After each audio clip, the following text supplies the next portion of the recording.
Hey everyone, Trienne here, your leadership performance coach. Welcome back to the Be That Create That social channel, where we're going to share with you another one of our great community. Her name is Dr. Lauren. I'm going to bring her on and she's going to share what she's been doing to make an impact, create that ripple effect. And when she comes on, she's going to share what she's done, where she's from, what she's passionate about in our leadership space. And I just cannot wait for you to meet her. I have probably secretly been following her for, I'm not even really sure how long, and I don't even know if she knew that. So I'm going to go ahead and bring her from backstage so that you all get the chance to meet her as well. Here we are. Hello. Hi, Trienne. Good to be here. Thank you so much. Thank you. We were kind of joking when we first came on. I said, "Oh, good morning," and you're like, "Good evening."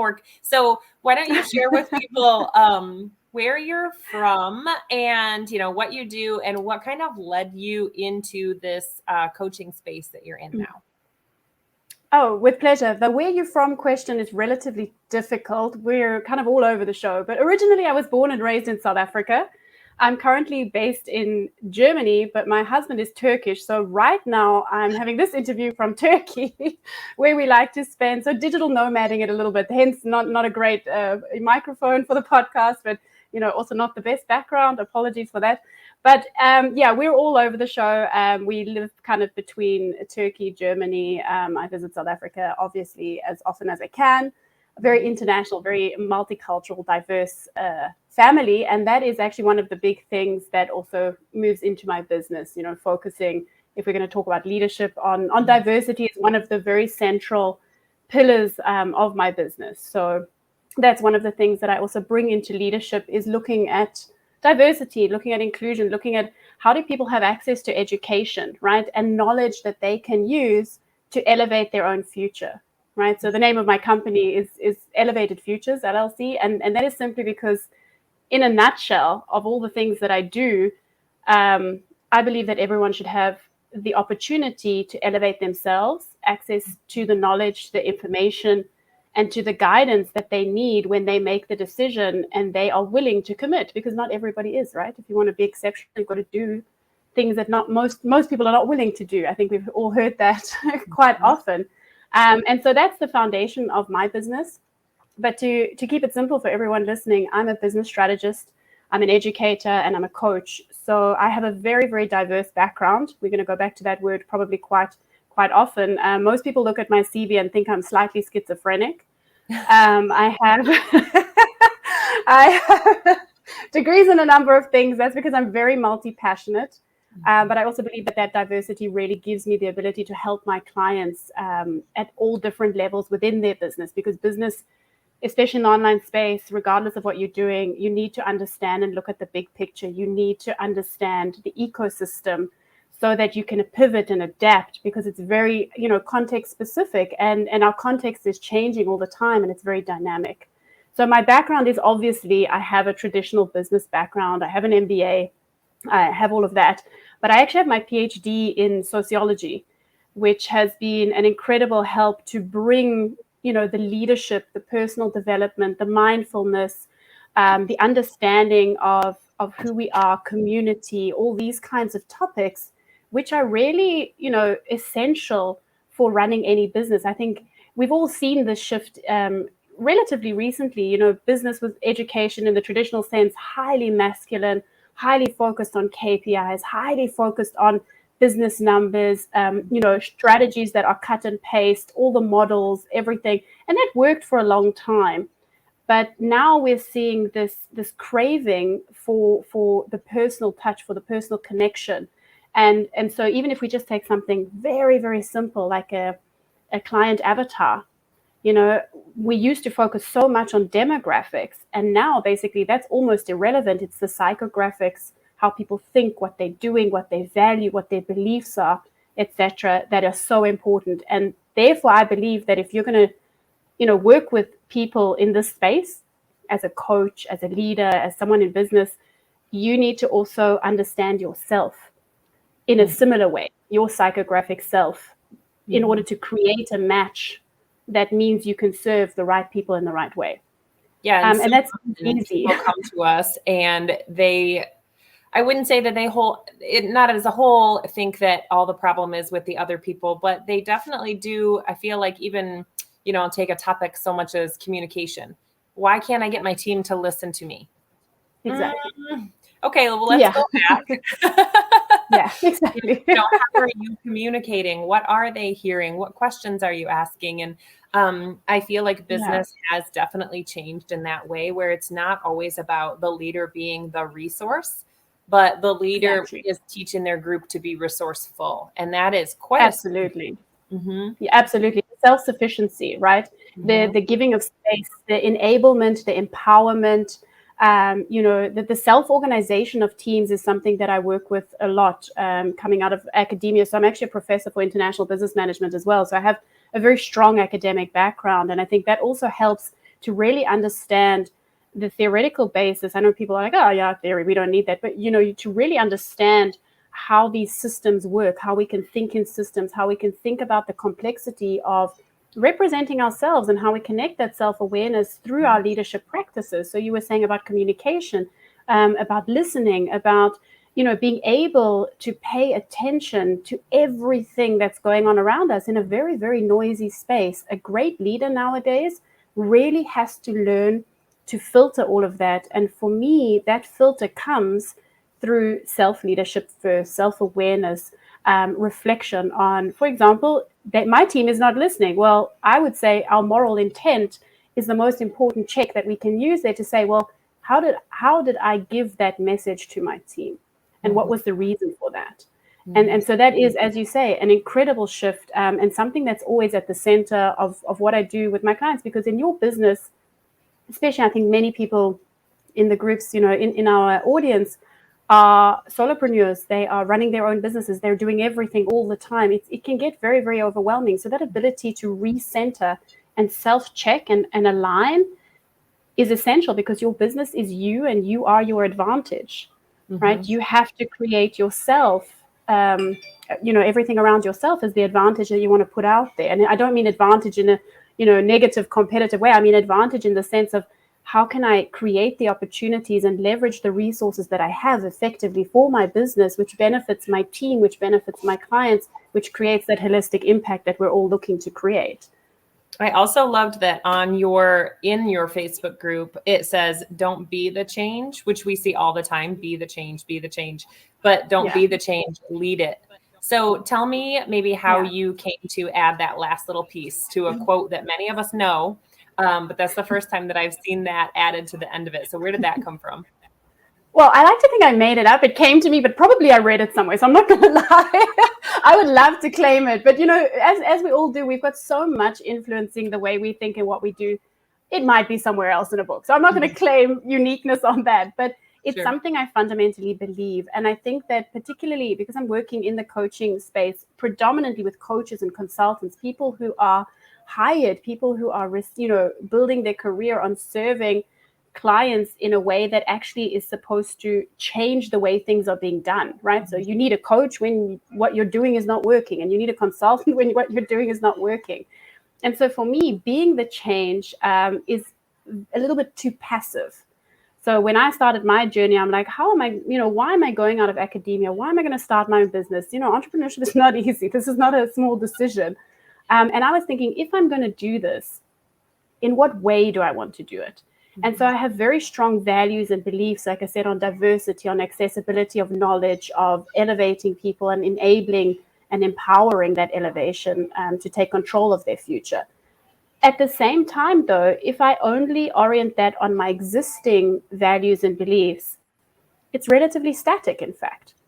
And so it came out of questioning myself. And I said, well, if I'm going to come into social media, and a lot of people struggle with this, and this is also leadership online, right? I struggled a lot to say what I really believed and what I really thought, because I think many people resonate with this in corporate and in my academic career.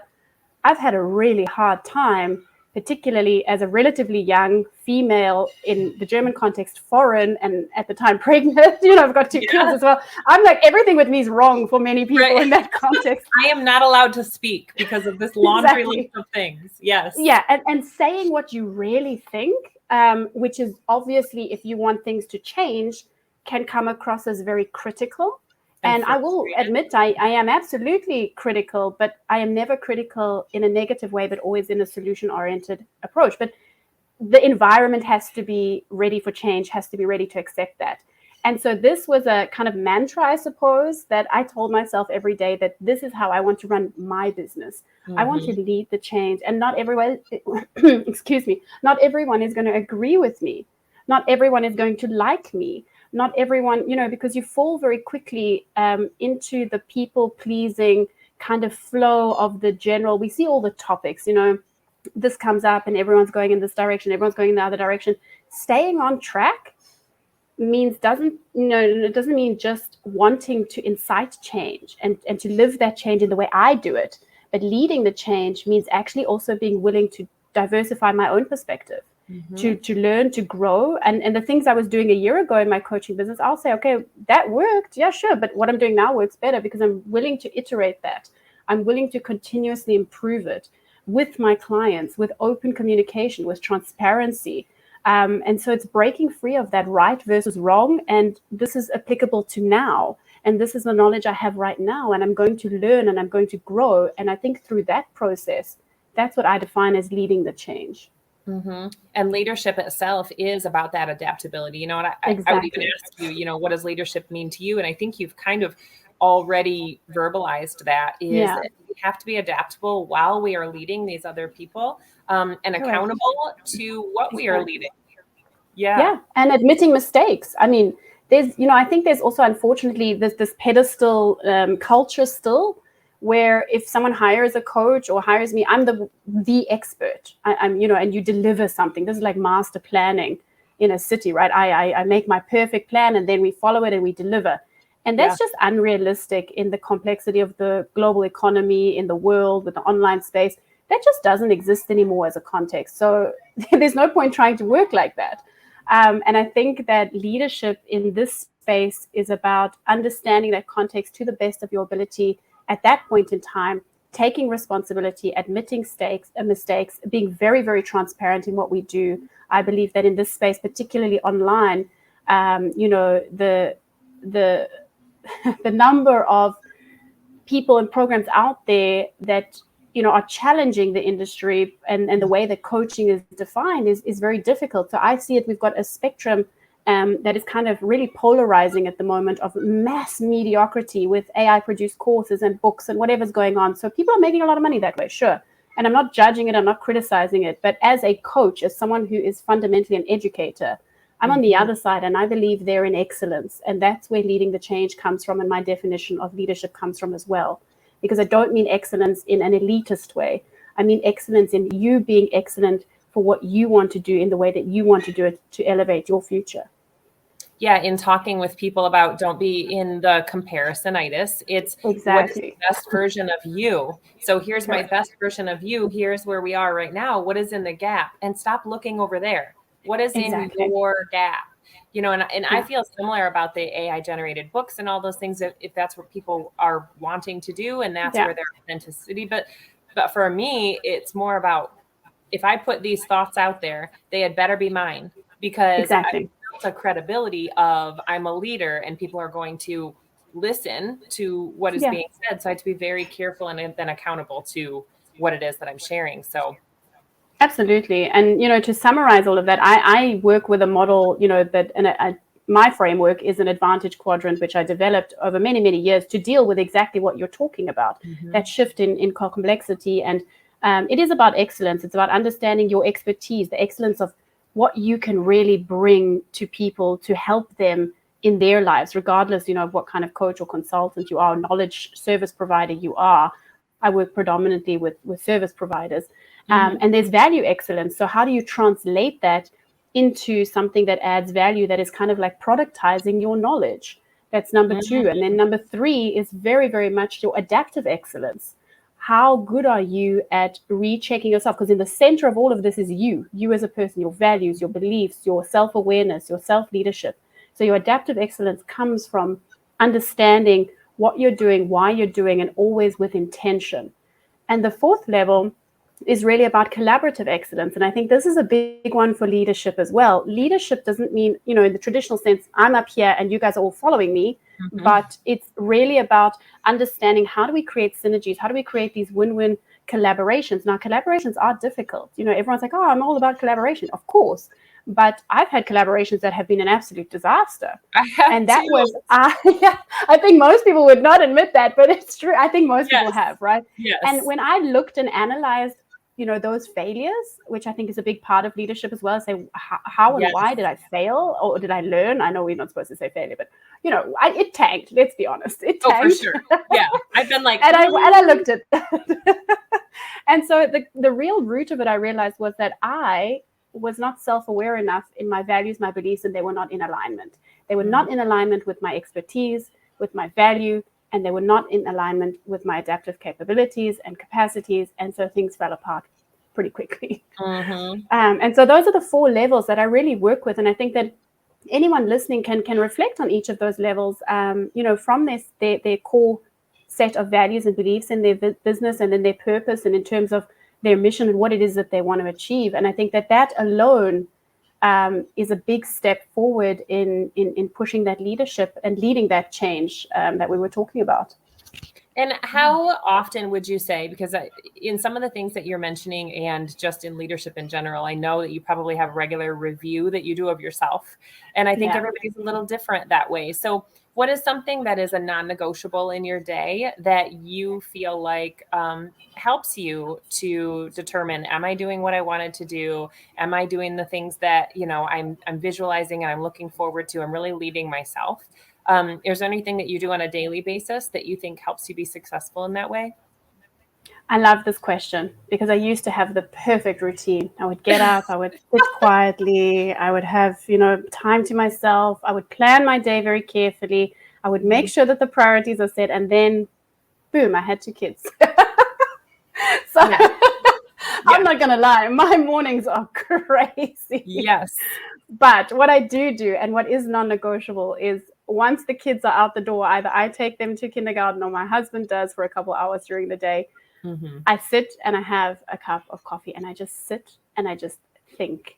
And I was taught to do that by the professor who supervised my Ph.D. because, you get lost in so much information. And I was very overwhelmed. And he said, you know what, Lauren, you like wine. Go sit on a couch, drink a bottle of wine, eat a box of chocolates, and just let the thoughts flow. Don't think hard. Just sit. Just put the topic in your mind and just sit. So if there's anything that is that I'm struggling with, that I feel is kind of difficult, those are the things that I solve in that space of time. And I try to take an hour, and I often go walking. Actually, now I don't, sit on the couch, but I often go walking. Always gets my brain just going. Yes. Yes. And what I used to do is I used to always listen to podcasts and things because I was always like, go, go, go, and get more and get more. And then I realized, you know what? This 1 hour, no podcast, no book. I sometimes just sit on the park bench and stare into space. And that is actually non-negotiable for me because that is where I solve a lot of the problems and the roadblocks. Actually, I identify them and I can solve them often much quicker that way. And it might be that, the same thing is bugging me for a few days, but it's very, very, very seldom that I can't find a solution or move past it because we get all these small roadblocks. And I think one of the big things with, in business, when we don't have that experience of that self-reflection and knowing when to stop to actually move forward, we forget how valuable it can be to just put things away because our brain and our subconscious are just working at another level. And so I found that absolutely essential and absolutely non-negotiable because I was not like that 3 years ago. 3 years ago, I struggled with that a lot. And there are lots of little roadblocks. And what you don't want is them snowballing into feeling like your business is a failure. Then we get the imposter syndrome. Then the whole world is falling apart. Then we don't show up the way we want to show up. So, it can have exceptionally negative effects. But when you break it down, many of those things are just very, very small issues. And so if anyone is struggling with that, I would honestly say, like, make it a non-negotiable in the morning. I know if you've got kids, get them out the door, just take half an hour at least and just go walk around the block. It doesn't matter where. It's completely irrelevant. There's no secret to this. It's just get out there and free your mind, put the thought in or feel it rather. It's often a feeling, and put in your mind what it is that's bothering you without thinking too much, and walk. And that helps providing that space. Oxygen. Yeah, it's providing that space rather than, same thing as not picking your phone up or opening your emails when you first get up. Are you waking up and putting yourself in thought mode, or are you waking up and putting yourself in reaction mode? Exactly. And, that's why we talk about a morning routine, or we talk about those non-negotiables, is to get people out of reacting into planning so that they can feel more relaxed. Even now I have more and more stuff going on as my girls have gotten older, but we're more relaxed because it's on a calendar and it's planned, and we have everything set up the night before on the best days. And it's very rare that I go, oh crap, I totally forgot about this, that, or we're not prepared. Exactly. So I think that helps keep people calm and feeling more like they're confident in leading their life. Absolutely. And I time block. That's non-negotiable as well. I don't do that necessarily every day. I do it on a Sunday usually, or, a couple of weeks in advance. There are non-negotiable times, and that I do not take calls during that time. I don't care what comes in, because I used to have a calendar. It was like I was doing this, but I was always taking calls because, oh my gosh, if a sales call comes in, I have to take it. If we feel like this in the beginning, I have to say yes, I have to. This will drive you crazy, like literally drive you crazy. And so I stopped all of that and have very particular time blocks. And those are very strict, and everything is mapped out. It's a little bit like, I'm a teacher. So as a professor, I map out everything. So I had like a timetable like you had in school, right? And I literally put it down, because otherwise I can't manage, 2 kids, a full-time job. We live in Germany. We don't have help at home. It just, you need to do this. Otherwise you can't run a business. And doing this enables me to run a business that actually still, as you said, gives me the freedom, and I am very relaxed. My little boy is unfortunately often relatively sick, and so that is exactly what allows me to breathe and to take the time out when he's not doing well and he needs me, and that is very valuable. Although it sounds a little bit counterintuitive, it's so planned and so scheduled that when something comes up from outside, normally people would say, oh, that's going to throw me off. It actually doesn't. It actually enables you to recoup, I find, and move forward very, very quickly and easily. Yeah, because without the time blocking, I feel very scattered. However, because, you don't have a lot of time to switch from one thing to the next thing to the next thing. But I found, similar to, I do all my interviews on one day. I do all of my typing and working on one day. One day is a restaurant day. As long as I can keep things separated, then I'm not losing the mental focus that it takes to switch hats from time to time. I think a lot of people underestimate that. That's a great point. That context switching like literally kills your brain. And it doesn't matter. It's not about intelligence. It's not about anything like that. It's not about how good you are at multitasking.